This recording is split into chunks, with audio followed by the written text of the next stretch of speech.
Tu sais où tu peux te baigner dans des eaux turquoises, faire des randonnées sauvages et explorer un volcan dans la même journée? Un indice. C'est en France, et ouais. Bienvenue en Guadeloupe.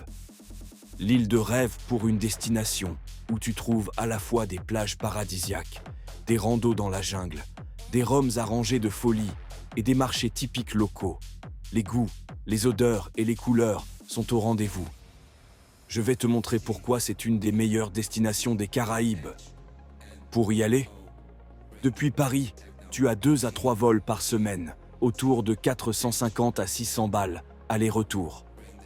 En haute saison, ça peut grimper, mais si tu bookes en avance, tu peux trouver de vraies bonnes affaires. Et 8 heures de vol plus tard, tu es au soleil, les pieds d'Irsaï dans une eau entre 28 et 32 degrés, sans décalage horaire énorme, seulement moins 6 heures en hiver. Pour dormir, tu as plusieurs options. Les hôtels, plutôt chers, autour d'une 120 € la nuit.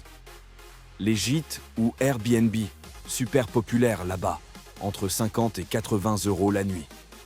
Et si tu veux l'expérience locale, choisis plutôt un gîte tenu par une famille guadeloupéenne. Ce sera ambiance créole garantie. La bouffe. Les boquites, un sandwich frit mythique, c'est 5 à 6 €. Le colombo de poulet, 10 €. Et les acras de morue, ça coûte presque rien. Ajoute un petit punch ou un rhum arrangé, et tu te régales sans te ruiner.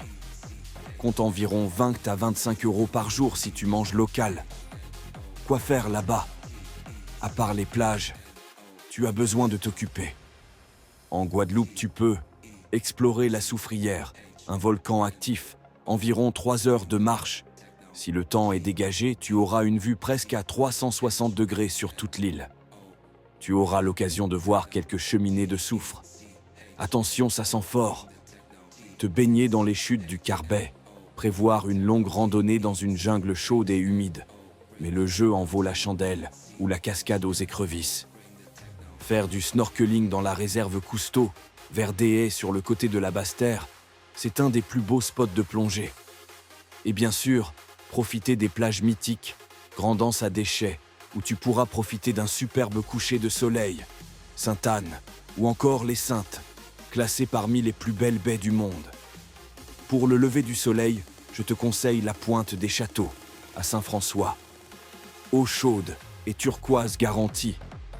En faisant le tour de l'île, tu auras l'occasion de découvrir des plages sauvages désertes, mais aussi de grandes plages touristiques au sable blanc. Fais ton curieux, tu ne seras pas déçu.